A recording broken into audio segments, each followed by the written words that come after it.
Greetings once again, my friends, and welcome back to Drak Vlogs, where we are going to be talking about anything from TV series to upcoming game controversies that are going on. Basically, anytime that I want to be able to just share some of my thoughts with you guys, that's what this is. And happy 2017. This is the first vlog of 2017. I hope everybody's had a good year so far. I'm coming back from about a week and a half of being just sick as a dog, but we're back nonetheless. And we're a little late on this one, but we're going to go ahead and continue on, as this is the first vlog for the second season of Voltron, Legendary Defender by Netflix. And for those who don't know about this series at all, it is a Netflix original series that has been done by the creative minds behind Avatar: The Last Airbender and The Legend of Korra to basically breathe new life into the Voltron license. And if you guys haven't seen the first season of Voltron, you really should. I actually will dare say that, and I'm a hardcore Voltron fan to the point where anything that has come out Voltron, I've at least tried it once. Including certain crappy series by Nickelodeon. We'll forget that ever happened. Funniest thing, they were working for Nickelodeon, and yet that happened. But nonetheless, let's go ahead and get into the first two episodes of Voltron Legendary Defender Season 2. Now, usually I would do like a quick recap on what happened in the previous season, like when I'm entering into a brand new season. This time around, I'm not really going to do that. I'm going to encourage you guys to go watch the first 12 episodes on Netflix if you have access to that. Basically, the thing to take away from it is the first season established the characters. It established the changes in the characters that happened. So instead of having, if people remember the original Voltron, it started with Keith, Sven, Lance, Hunk, and Pidge, and then eventually brought in Allura for Sven. This time around, they switch out Sven for a character named Shiro, and he is the new Black Lion pilot. And funniest thing, now we actually have Voltron pilots that actually match up to their lions. You know, if people remember the original Voltron, Keith was piloting the Black Lion, and he had a red uniform.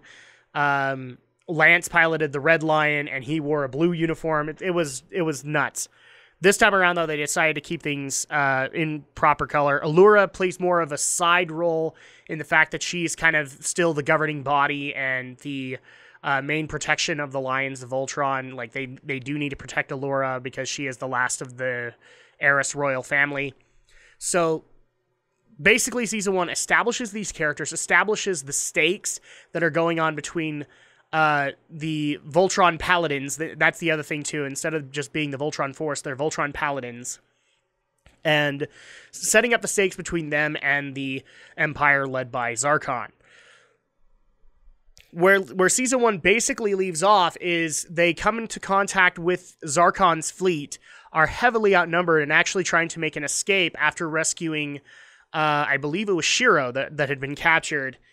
And when they make their wormhole, well, Hagar and Zarkon are not going to have any of that, and actually tampered with their wormhole to basically make it so they weren't going to their predetermined destination, but rather into wherever.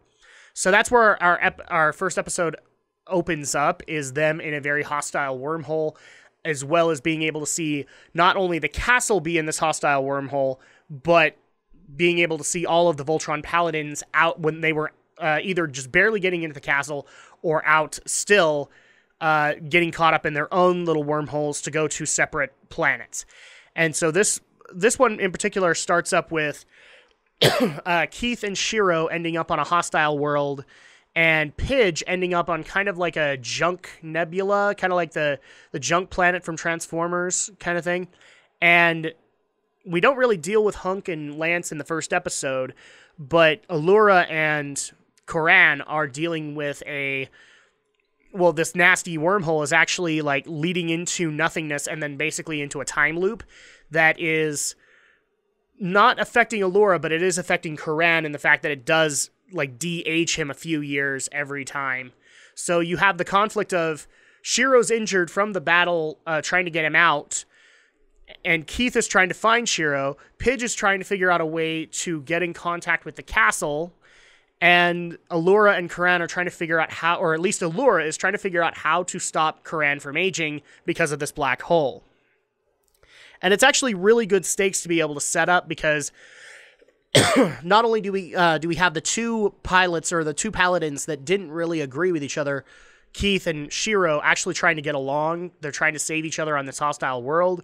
We have Pidge, that's actually where she's used to dealing with a bunch of people kind of barking at her or annoying her. Now she has to deal with silence, and the fact that she's basically an outcast. She has to keep herself sane, but at the same time find a way to contact the castle. And then we also have the dilemma of Allura, because she can't get the castle to stop going into this time loop, and every time they do, Karan like exponentially gets younger, and eventually he would fade to nothingness. So it's actually really good set stakes for a first episode because of this mistake. And eventually it does resolve. Keith finds Shiro, saves him, strangely enough, by using the Black Lion, which the first season actually very much attached that the only person that can control the lion is their designated paladin. And they actually have a really good moment with this fallen Black Lion and Keith kind of looking up at him going, I know we're not supposed to work together, but we need to find Shiro. And eventually we find him piloting the Black Lion. I don't know if I would necessarily call it foreshadowing, but it might be. It might just basically say that Keith has the potential to pilot the Black Lion just as much as Shiro does. I don't know. I did like the whole concept of Shiro and Keith trying to get along despite the fact that they just couldn't do it. Shiro's very noble, and Keith is very much a hotshot. No, that's not even the case. Lance is the cocky hotshot, and then Keith is the secluded, the introverted hotshot. He is where Lance says he can do all that stuff, Keith can actually do it and doesn't brag it, kind of thing. Well, he occasionally does. So I like being able to have that dynamic.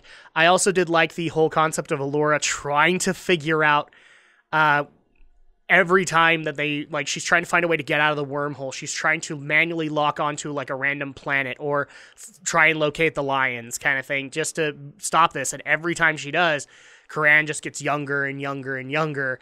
And at the same time, she also has to deal with this whole Groundhog Day effect of he always will say the same things until he starts getting younger, and then he starts, being a teenager and all that. But she has heard it so many times that she actually starts repeating it. The best example of that is when Karan is a little baby and he's trying to say things, but he can't. And so she actually says verbatim what he's been saying, and that makes him feel better. So I kind of like that concept. And I did like the segments with Pidge in the fact that, yeah, Pidge has been constantly around Lance and Hunk, or constantly around her dad and Shiro. And so we actually got to have some quality alone time with Pidge. And what's the first thing that happens when she gets her alone time, the alone time she's been wanting? She's going crazy because she needs to find a way to get back to the castle. So I did like that concept, and I thought that was a really great way to be able to at least put Keith and Shiro in an alliance, have Pidge be able to help herself out of an isolated situation, and because of Shiro, or because of Pidge being able to contact the castle, that's actually what gets them out of the loophole and saves Karan. So that's basically the first episode. The second episode is what Lance and Hunk were doing, or where they went, and basically they went into a sea planet that is just basically covered in ice shelves, and they try to find a way to be able to get back in contact with the castle. While they do that, they come across mermaids, which of course Lance handles in the way Lance can, because he's got to be the hotshot and he's got to go talk to the mermaids. But then we find out that the mermaids aren't necessarily the benevolent creatures that we think they are. In fact, they're all being controlled by basically a giant Cthulhu monster, or a giant sea serpent. And eventually Hunk and Lance get caught into the mind control that's going on in that society. But thankfully Lance is captured by an outside faction of, for lack of a better term, conspiracy theorist mermaids, and he's able to regain control of his faculties and go in and save Hunk. But it is actually an interesting concept that everybody up until that point thinks it's the queen that's doing all the mind control, and what actually is happening is that the creature is actually poisoning the food, and that's how he's able to get that control, using the queen to be able to do that. So I thought that was actually a nice episode to be able to have this little internal conflict on the planet that the paladins can still go and solve.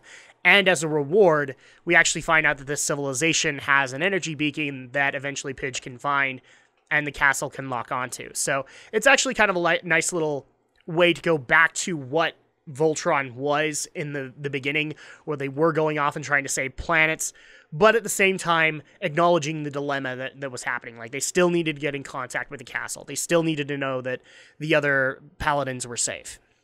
And that's actually going to go ahead and do it for the first 2 episodes. Now, this is a 13-episode season, so I think what's going to happen is the first couple of vlogs that I do are going to be of 2 episodes, and then the last one will be of the last 3. And because at that point, they're going to be hyping up for a season finale. So that's what I think we're going to do with this vlog. But in the meantime, thank you guys so much for watching. I hope you guys have found this interesting. I hope you guys have been convinced enough to at least go and try Voltron Legendary Defender Season 1 and see how that works for you.